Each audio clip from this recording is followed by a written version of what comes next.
ഇസ്ലാമിക ചരിത്രത്തിലെ ചില സംഭവങ്ങൾ ആദ്യ കാഴ്ചയിൽ പരാജയമായി തോന്നിയെങ്കിലും പിന്നീട് അതിന്റെ പിന്നിലെ മഹത്തായ വിജയം ലോകം തിരിച്ചറിഞ്ഞിട്ടുണ്ട്. അത്തരത്തിലുള്ള ഒരു ചരിത്ര സംഭവമാണ് ഹുദൈബിയ ഉടമ്പടി. ഹിജ്റ 6-ാം വർഷം നടന്ന ഈ സംഭവം നബി സല്ലല്ലാഹു അലൈഹി വസല്ലമയുടെ ജീവിതത്തിലെ ഏറ്റവും പ്രധാനപ്പെട്ട രാഷ്ട്രീയ നയതന്ത്ര സംഭവങ്ങൾ. ഹുദൈബിയ ഒരു യുദ്ധമായിരുന്നില്ല, അതൊരു സമാധാന ഉടമ്പടിയായിരുന്നു. എന്നാൽ ഈ സമാധാന ഉടമ്പടിയാണ് പിന്നീട് മക്ക വിജയത്തിലേക്കും അറബിയിൽ ഇസ്ലാമിന്റെ അതിവേഗ വ്യാപനത്തിലേക്കും വഴി തുറന്നത്.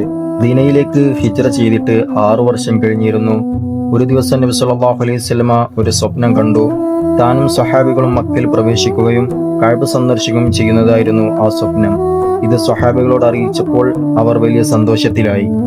കാരണം വർഷങ്ങളായി മക്കയിൽ നിന്ന് അകന്നു കഴിയുകയായിരുന്ന അവർ കഅബ സന്ദർശിക്കാനുള്ള ആഗ്രഹം ഓരോ മുസ്ലിമിന്റെയും ഹൃദയത്തിലുണ്ടായിരുന്നു. അതിനാൽ നബി സല്ലല്ലാഹു അലൈഹി വസല്ലം ഉംറ നിർവഹിക്കുക എന്ന ലക്ഷ്യത്തോടെ മക്കയിലേക്ക് പോകാൻ തീരുമാനിച്ചു. ഇത് യുദ്ധയാത്രയല്ലെന്ന് വ്യക്തമാക്കാൻ മുസ്ലിങ്ങൾ ആയുധസജ്ജരായിട്ടല്ല പുറപ്പെട്ടത്, മറിച്ച് അവർ ഇഹ്റാം ധരിക്കുകയും ബലിയർപ്പിക്കാനുള്ള മൃഗങ്ങളുമായാണ് പുറപ്പെട്ടത്. ഏകദേശം 1500 സഹാബികൾ നബി സല്ലല്ലാഹു അലൈഹി വസല്ലമയോടൊപ്പം ഉണ്ടായിരുന്നു. എന്നാൽ മുസ്ലിങ്ങൾ മക്കയിലേക്ക് വരുന്നതറിഞ്ഞപ്പോൾ ഖുറൈശികൾ ആശങ്കപ്പെട്ടു. അവർ മുസ്ലിങ്ങളെ മക്കയിൽ പ്രവേശിപ്പിക്കരുതെന്ന് തീരുമാനിച്ചു. മുസ്ലിങ്ങൾ യുദ്ധത്തിനല്ല വരുന്നത് എന്ന് നബി സല്ലല്ലാഹു അലൈഹി വസല്ലം തങ്ങൾ വ്യക്തമാക്കിയിരുന്നെങ്കിലും ഖുറൈശികൾ അവരുടെ പ്രവേശനം തടയാൻ തയ്യാറായി. അതിനാൽ നബി സല്ലല്ലാഹു അലൈഹി വസല്ലമയോട് നേരിട്ട് മക്കയിലേക്ക് പോകാതെ ഹുദൈബിയ എന്ന സ്ഥലത്ത് തമ്പടിച്ചു. ഹുദൈബിയ എന്ന സ്ഥലം മക്കയുടെ സമീപ പ്രദേശമായിരുന്നു. ഇവിടെ നിന്നാണ് ചരിത്രത്തിലെ നിർണായകമായ ചർച്ചകൾ ആരംഭിക്കുന്നത്. മുസ്ലിങ്ങൾ ഹുദൈബിയയിൽ തമ്പടിച്ചതോടെ ഇരുവിഭാഗങ്ങൾക്കിടയിൽ സന്ദേശങ്ങൾ കൈമാറാൻ തുടങ്ങി. നബി സല്ലല്ലാഹു അലൈഹി വസല്ലമയുടെ ലക്ഷ്യം വ്യക്തമായിരുന്നു: യുദ്ധം ഒഴിവാക്കുക, സമാധാനപരമായി പ്രശ്നം പരിഹരിക്കുക, ഉംറ നിർവഹിക്കാനുള്ള അവകാശം നേടുക. ഇതിനായി വിവിധ ആളുകൾ ഇരുവിഭാഗങ്ങൾക്കിടയിൽ സന്ദേശങ്ങൾ കൈമാറി. അവസാനം ഖുറൈശികൾ അവരുടെ ഭാഗത്തു നിന്ന് ചർച്ച നടത്താൻ സുഹൈൽ ബിൻ അംറിനെ അയച്ചു. സുഹൈൽ ബിൻ അംർ എത്തിയപ്പോൾ നബി സല്ലല്ലാഹു അലൈഹി വസല്ലം തങ്ങൾ പറഞ്ഞു: ഇവരുടെ കാര്യങ്ങൾ എളുപ്പമാക്കാൻ വന്നിരിക്കുന്നു. ഇതോടെ സമാധാന ഉടമ്പടിയുടെ ചർച്ചകൾ ആരംഭിച്ചു. ഇരുവിഭാഗവും ധാരണയിലെത്തിയപ്പോൾ ഉടമ്പടി രേഖപ്പെടുത്താൻ തുടങ്ങി. നബി സല്ലല്ലാഹു അലൈഹി വസല്ലം തങ്ങൾ ഉടമ്പടി എഴുതാൻ അലി റളിയല്ലാഹു തആല അൻഹുവിനോട് ആവശ്യപ്പെട്ടു. അലി റളിയല്ലാഹു തആല അൻഹു എഴുതി: ബിസ്മില്ലാഹിർ റഹ്മാനിർ റഹീം, പരമകാരുണ്യകനും കരുണാനിധിയുമായ അള്ളാഹുവിന്റെ നാമത്തിൽ. എന്നാൽ സുഹൈൽ ബിൻ അംർ ഇതിനെ എതിർത്തു.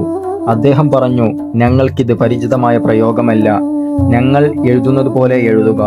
അപ്പോൾ നബി സല്ലല്ലാഹു അലൈഹി വസല്ലം തങ്ങൾ പറഞ്ഞു: ബിസ്മിക അല്ലാഹുമ്മ, അല്ലാഹ് നിന്റെ നാമത്തിൽ. അലി റളിയല്ലാഹു തആല അൻഹു അത് എഴുതി. തുടർന്ന് അലി റളിയല്ലാഹു തആല അൻഹു എഴുതി: മുഹമ്മദുർ റസൂലുള്ളാഹ്, മുഹമ്മദ് അള്ളാഹുവിന്റെ ദൂതനാണ്. ഇതും സുഹൈൽ ബിൻ അംർ അംഗീകരിച്ചില്ല. അദ്ദേഹം പറഞ്ഞു: നിങ്ങൾ അള്ളാഹുവിന്റെ ദൂതനാണെന്ന് ഞങ്ങൾ അംഗീകരിച്ചിരുന്നെങ്കിൽ നിങ്ങളെ തടയുമായിരുന്നില്ല. അതുകൊണ്ട് മുഹമ്മദ് ബിൻ അബ്ദുള്ള എന്ന് എഴുതുക. സഹാബികൾക്ക് ഇത് വളരെ വേദനാജനകമായിരുന്നു. എന്നാൽ നബി സല്ലല്ലാഹു അലൈഹി വസല്ലം തങ്ങൾ വലിയ ലക്ഷ്യത്തെ മുന്നിൽ കണ്ടു. അദ്ദേഹത്തോട് തർക്കിച്ചില്ല. അലി റളിയല്ലാഹു തആല അൻഹുവിനോട് അത് മാറ്റി എഴുതാൻ നബി സല്ലല്ലാഹു അലൈഹി വസല്ലം തങ്ങൾ നിർദ്ദേശിച്ചു. അലി റളിയല്ലാഹു തആല അൻഹു റസൂലുള്ള എന്ന വാക്ക് സ്വയം മായ്ക്കാൻ തയ്യാറായില്ല. അപ്പോൾ നബി സല്ലല്ലാഹു അലൈഹി വസല്ലം തങ്ങൾ ആ വാക്കിന്റെ സ്ഥാനം കാണിച്ചു തരാൻ പറഞ്ഞു. കാണിച്ചു കൊടുത്തപ്പോൾ സ്വന്തം കൈകൊണ്ട് അത് മായ്ച്ചു. ഇവിടെ നമുക്ക് നബി സല്ലല്ലാഹു അലൈഹി വസല്ലമയുടെ ക്ഷമയും ദീർഘദൃഷ്ടിയും കാണാം. തുടർന്ന് ഉടമ്പടിയിൽ പ്രധാനമായും 5 വ്യവസ്ഥകൾ നിശ്ചയിച്ചു. 1. ഇരുവിഭാഗവും ഒരു നിശ്ചിത കാലത്തേക്ക് യുദ്ധം അവസാനിപ്പിക്കും. 2. ആ വർഷം മുസ്ലിങ്ങൾ മക്കയിൽ പ്രവേശിക്കില്ല. 3. അടുത്ത വർഷം മുസ്ലിങ്ങൾക്ക് മക്കയിൽ എത്തി ഉംറ നിർവഹിക്കാൻ അവസരം നൽകും. 4. മുസ്ലിങ്ങളും ഖുറൈശികളും തങ്ങളുടെ സഖ്യഗോത്രങ്ങളെ തിരഞ്ഞെടുക്കാൻ സ്വാതന്ത്ര്യമുണ്ടാകും. 5. ഇരുവിഭാഗങ്ങളും പരസ്പരം ആക്രമിക്കാതെ സമാധാനം പാലിക്കും. ഇവയാണ് ഹുദൈബിയ ഉടമ്പടിയുടെ പ്രധാനപ്പെട്ട ഭാഗങ്ങൾ. എന്നാൽ ഉടമ്പടി എഴുതിക്കൊണ്ടിരിക്കുമ്പോഴാണ് ചരിത്രത്തിലെ ഏറ്റവും ഹൃദയഭേദകമായ ഒരു സംഭവം ഉണ്ടായത്. സുഹൈൽ ബിൻ അംറിന്റെ മകൻ അബൂ ജന്ദൽ റളിയല്ലാഹു തആല അൻഹു മക്കയിൽ മുസ്ലിം ആയതിനാൽ തടവിലാക്കപ്പെട്ടിരുന്നു. അദ്ദേഹം അതിൽ നിന്ന് എങ്ങനെയോ രക്ഷപ്പെട്ട് ഹുദൈബിയയിൽ നിന്ന് നബി സല്ലല്ലാഹു അലൈഹി വസല്ലമയുടെ അടുത്തെത്തി. അദ്ദേഹത്തിന്റെ ശരീരത്തിൽ മക്ക മുശ്രിക്കുകളുടെ പീഡനത്തിന്റെ അടയാളങ്ങൾ ഉണ്ടായിരുന്നു. അദ്ദേഹം നബി സല്ലല്ലാഹു അലൈഹി വസല്ലമയുടെ സഹായം അഭ്യർത്ഥിച്ചു. പക്ഷേ സുഹൈൽ ബിൻ അംർ പറഞ്ഞു: ഇതാണ് നമ്മുടെ ഉടമ്പടിയുടെ ആദ്യ പരീക്ഷണം. അദ്ദേഹത്തെ ഞങ്ങൾക്ക് തിരികെ നൽകണം. സ്വഹാബികൾക്ക് ഇത് സഹിക്കാൻ വളരെ ബുദ്ധിമുട്ടായിരുന്നു. അബൂജന്തൽ റളിയല്ലാഹു തആല അൻഹു നബി സല്ലല്ലാഹു അലൈഹി വസല്ലമയോട് അപേക്ഷിച്ചു. എന്നാൽ നബി സല്ലല്ലാഹു അലൈഹി വസല്ലമ ഉടമ്പടി പാലിച്ചു. അദ്ദേഹത്തോട് നബി സല്ലല്ലാഹു അലൈഹി വസല്ലമ തങ്ങൾ പറഞ്ഞു, അബൂജന്തൽ, ക്ഷമിക്കുക, അള്ളാഹു നിനക്കും നിന്നെ പോലുള്ളവർക്കും ഒരു വഴി തുറന്നു തരും. അങ്ങനെ അബൂജന്തൽ റളിയല്ലാഹു തആല അൻഹു വീണ്ടും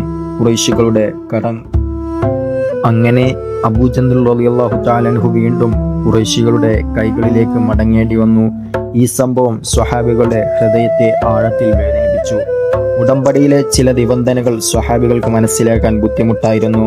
പ്രത്യേകിച്ച് ഉമർ ഇബ്നുൽ ഖത്താബ് റളിയല്ലാഹു തആല അൻഹു തന്റെ മനസ്സിലെ ആശങ്ക പ്രകടിപ്പിച്ചു.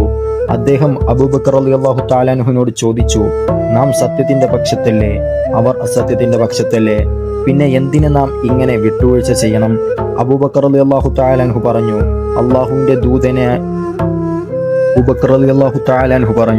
നബി സല്ലല്ലാഹു അലൈഹി വസല്ലം തങ്ങൾ അല്ലാഹുവിന്റെ ദൂതനാണ്, അതുകൊണ്ട് നബി സല്ലല്ലാഹു അലൈഹി വസല്ലം തങ്ങളെ അനുസരിക്കുക.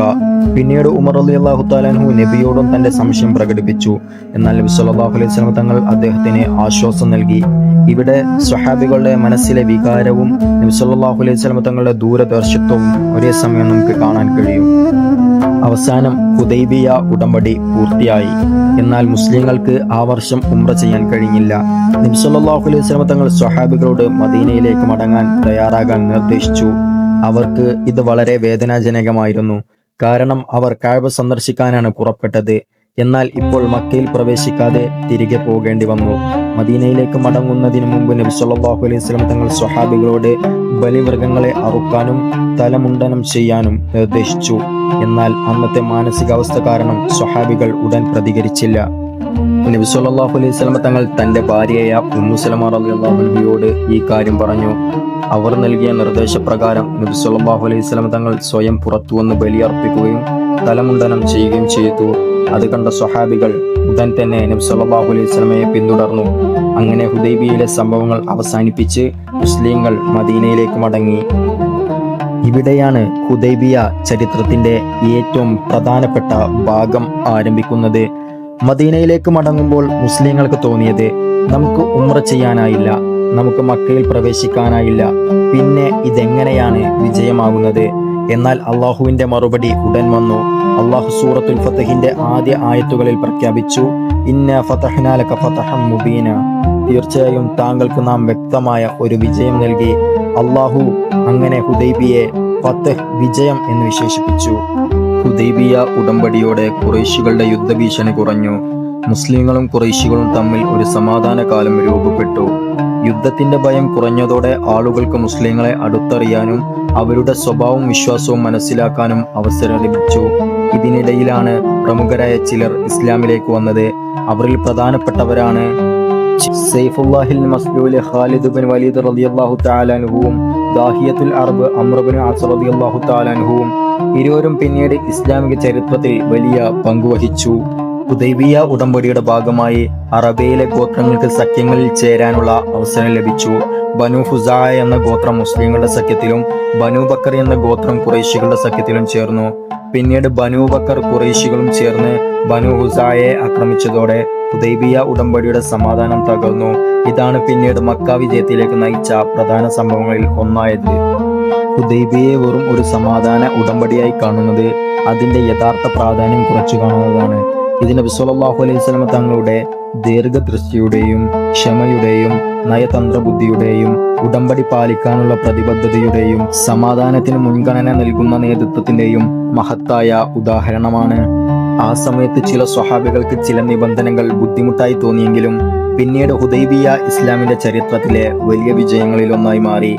അങ്ങനെ നോക്കുമ്പോൾ ഹുദൈബിയയുടെ ചരിത്രം 3 വാക്കുകളിൽ പറയാം: സമാധാനം, ക്ഷമ, വിജയം. ഹുദൈബിയ നമ്മെ പഠിപ്പിക്കുന്നത് ഒരു സംഭവത്തെ അതിന്റെ ആദ്യ നിമിഷം മാത്രം നോക്കി വിലയിരുത്തരുതെന്നാണ്. ചിലപ്പോൾ നമ്മൾ കാണുന്നത് ഒരു താൽക്കാലിക പിന്മാറ്റമായിരിക്കും, പക്ഷേ അതിന്റെ പിന്നിൽ അള്ളാഹു ഒരുക്കുന്നത് ഒരു വലിയ വിജയമായിരിക്കാം. ഹുദൈബിയയിൽ നബി സല്ലല്ലാഹു അലൈഹി വസല്ലം തങ്ങൾ യുദ്ധത്തെക്കാൾ സമാധാനത്തെ തിരഞ്ഞെടുത്തു. തൽക്ഷണ വികാരങ്ങളെക്കാൾ ദൂരെയുള്ള ലക്ഷ്യത്തെ നബി സല്ലല്ലാഹു അലൈഹി വസല്ലം തങ്ങൾ പരിഗണിച്ചു. അതുകൊണ്ടാണ് ഹുദൈബിയ ഉടമ്പടി പിന്നീട് ഇസ്ലാമിക ചരിത്രത്തിലെ ഒരു മഹത്തായ വഴിത്തിരിവായി മാറിയത്. സൂറത്തുൽ ഫതഹിന്റെ പ്രഖ്യാപനം ഇന്നും ആ ചരിത്രത്തിന്റെ സാക്ഷിയാണ്.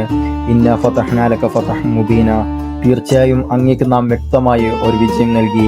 ഇതാണ് ഹുദൈബയുടെ ചരിത്രം. ഒരു യാത്രയായി ആരംഭിച്ചു, ഒരു സമാധാന ഉടമ്പടിയായി മാറി, പുറമെ ഒരു വിട്ടുവീഴ്ചയായി തോന്നി, പക്ഷേ ചരിത്രത്തിൽ അതൊരു മഹാവിജയത്തിന്റെ തുടക്കമായി മാറി.